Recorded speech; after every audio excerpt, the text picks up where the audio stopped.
Saludos amigos, bienvenidos nuevamente a Edición Nocturna. Soy Miguel Guerrero y estoy encantadísimo de estar nuevamente con ustedes en sus hogares. Una de las preguntas que con más frecuencia se formulan periodistas, políticos, abogados, dirigentes de la sociedad civil es la siguiente: ¿cuánto nos cuesta el Congreso de la República?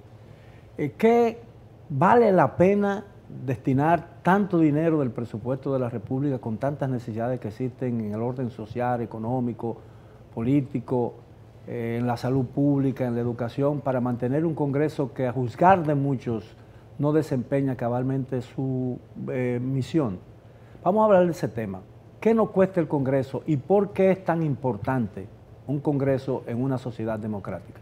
Y para ello contamos con la participación de dos distinguidos economistas, el licenciado Melvin Pérez Arraf y el licenciado Alexis Martínez Olivo, quien es este último decano de la Escuela de Economía de la Universidad Autónoma de Santo Domingo. Buenas noches, caballeros, gracias por aceptar nuestra invitación. Sí. Realmente nos cuesta mucho el Congreso. Bien. Y la pregunta la hago en los dos sentidos, ¿no? Del punto de vista económico y del punto de vista, bueno, de lo que en el argot popular uno dice, eso cuesta mucho, ¿no? Sí. Esa es la pregunta, fíjese Miguel, esa es la pregunta. Buenas noches primero a todos, esa legión de seguidores que toda la noche te siguen. Esa es la pregunta que se hace no solamente en República Dominicana, Melvin sabe que Melvin ha caminado un poquito también fuera. Es una pregunta que se hace prácticamente en Latinoamérica sobre todo. Esa es la gran pregunta que se hace. No solamente si cuesta mucho, cuesta poco, en muchos casos si vale la pena un Congreso o no vale la pena. Entonces, nosotros desde la Facultad de Ciencias Económicas y Sociales, ya hablando de una facultad que tiene integrada la parte que tiene que ver con la carrera de Economía, de Gestión Pública, de Sociología, tenemos que ver eso en toda su justa dimensión. ¿Cuándo un Congreso vale la pena? ¿Cuándo no vale? ¿Qué tan caro le está saliendo a un Estado un Congreso? Y creemos que, en primer lugar, para que una democracia subsista con los niveles de respeto a la ciudadanía, de derechos de los ciudadanos, en estas sociedades modernas siempre va a ser necesario un Congreso. Y sabemos que eso tendrá Bueno, la Constitución de la República lo establece como una obligación, hay tres poderes. La estructura jurídica del país está basada en tres poderes, jurídica política, ¿no? Sí. El Poder Ejecutivo, el Legislativo y el Judicial. Entonces, la pregunta que muchos se hacen es, ¿hasta dónde nosotros como país nos merecemos el tipo de Congreso que tenemos de acuerdo a los resultados que ese Congreso le presenta a la ciudadanía?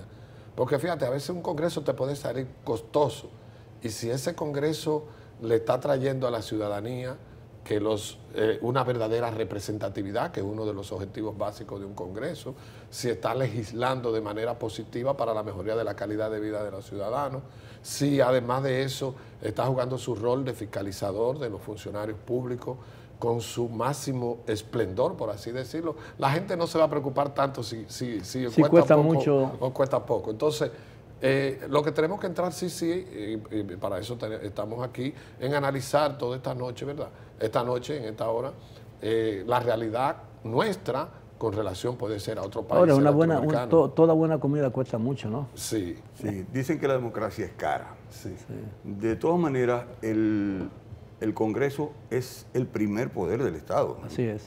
Aunque un Estado presidencialista como el dominicano, el Ejecutivo se subroga a veces las funciones no solo del Poder Legislativo, sino también del Poder Judicial. Pero el Poder Legislativo, el Legislativo es el primer poder del Estado y por lo tanto es de ley que tenga para la sociedad un costo. Es decir, no podemos tener una sociedad sin un régimen legal y la única forma de representación que conoce la democracia es a través de legisladores electos por representación popular, o en algunas democracias como las europeas hay algunas cámaras de lores y cosas por el estilo, que no es el caso nuestro. Nosotros somos más una copia del modelo norteamericano en este caso, y tenemos dos cámaras. Hay un cuestionamiento muy viejo de si necesitamos nosotros una democracia incipiente, un modelo bicameral. No estamos duplicando los costos del Congreso. Es decir, podríamos nosotros funcionar con un modelo de una sola cámara, que tengamos sencillamente legisladores y punto. Necesitamos nosotros el Senado y la Cámara de Diputados. Bueno, eso es aspectos que dilucidará mejor un experto constitucionalista o algún analista político. Nosotros, desde el punto de vista económico, consideramos que si lo vemos a grosso modo, el Congreso dominicano es un Congreso caro. Ahora, si lo vemos desde el punto de vista del análisis de los números fríos, señores, el presupuesto del Congreso Nacional es de 7.200 y tantos millones, que parece una cifra absurda, pero si lo comparamos con el del Ejecutivo, con el gobierno central en su totalidad, no llega ni al 1% del gobierno central. Es decir, el gobierno central gasta casi 100 veces más que el Congreso. Ahora, yo lo que creo que mucha gente se cuestiona y se pregunta, no solo lo que tiene que ver, por ejemplo, con la característica, la composición del Congreso, dos cámaras, como usted dice, el Senado, que se llama Cámara Alta, y la Cámara de Diputados o Cámara Baja, que a mí me parece no que... le gusta que le digan así. No, porque eso es muy elitista, ¿no? Y me parece que es como muy monárquico. Pero Cámara de Senadores y Cámara de Diputados, yo pienso que esa es una fórmula correcta y buena, especialmente en los países donde la democracia todavía no es una fuerza política o un órgano político fuerte, porque los errores de una Cámara pueden ser corregidos por otra. Y se evita así esas leyes de primer impulso que muchas veces son desastrosas para las naciones.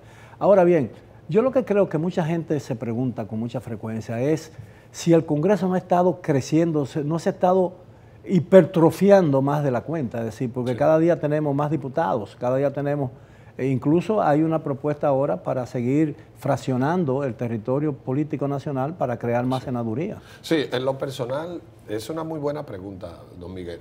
En lo personal nosotros creemos que, sobre todo a raíz de la última reforma del 2010, nosotros vemos que hacía necesario quizá posiblemente alguna representatividad, posiblemente de los diputados de ultramar, pero habría que ver, en primer lugar, si no se nos fue la mano con la cantidad de representantes, o habría que ver también el tema de los diputados nacionales. Entonces, para la cantidad de habitantes que nosotros tenemos, si usted se pone a compararnos con otros países, si usted coge toda Latinoamérica y se va a Europa y donde sea, la cantidad de congresistas son mayores que muchos países. Sí, en proporción al número de habitantes. En proporción al número de habitantes. Pero aparte de eso, ahorita hablaba el maestro Melvin sobre el tema de las doble cámaras. También el problema de la doble cámara no es solamente si eso de alguna manera disminuye o aumenta el costo, porque aún tú tengas una sola cámara, si existe la misma visión, vamos a tener entonces una sola cámara con muchos congresistas y como quiera no nos va a rebajar el presupuesto. Es decir, el tema de las dos cámaras no podemos verlo solamente con un concepto economicista, ¿verdad, Melvin? Sino que es un concepto puramente, como dijo Melvin, que habría que analizarlo desde el punto de vista del derecho constitucional y de lo que busca la doble cámara. Hay un tema que quizá usted no lo tocó con el tema de los senadores, que es que el senador no solamente es para crear el contrapeso en una segunda oportunidad de mirar los procesos legislativos, sino también para la representatividad y evitar el apabullamiento. Entonces, por eso algunas sociedades mantienen los senadores. No, y el hecho de que las leyes tienen que ser aprobadas en dos lecturas por cada Cámara, es decir, a menos que no sean declaradas de emergencia o sean leyes orgánicas, tienen que pasar un día entre una aprobación y otra, y eso da lugar a las negociaciones, que a veces negociaciones un poco turbias, pero muchas veces esas negociaciones impiden que realmente se impongan leyes que la sociedad realmente no necesita, o en condiciones. Pero el tema de la fragmentación del territorio sigue siendo un problema serio. Ocurrió ahora en Santiago recientemente con un barrio, ahora hay una propuesta para dividir la provincia de San Juan de la Maguana con un solo propósito, evidentemente, y es que un senador tenga la posibilidad de seguir siendo senador, porque eso lo protege políticamente hablando, ¿no? Porque mientras se legisla, los miembros de la Cámara tienen inmunidad parlamentaria y no pueden ser objeto de ninguna sanción o de ninguna detención o de ninguna investigación mientras estén sesionando en el periodo. Pero si ustedes me lo permiten, vamos a hablar de ese tema cuando regresemos después de esta pausa.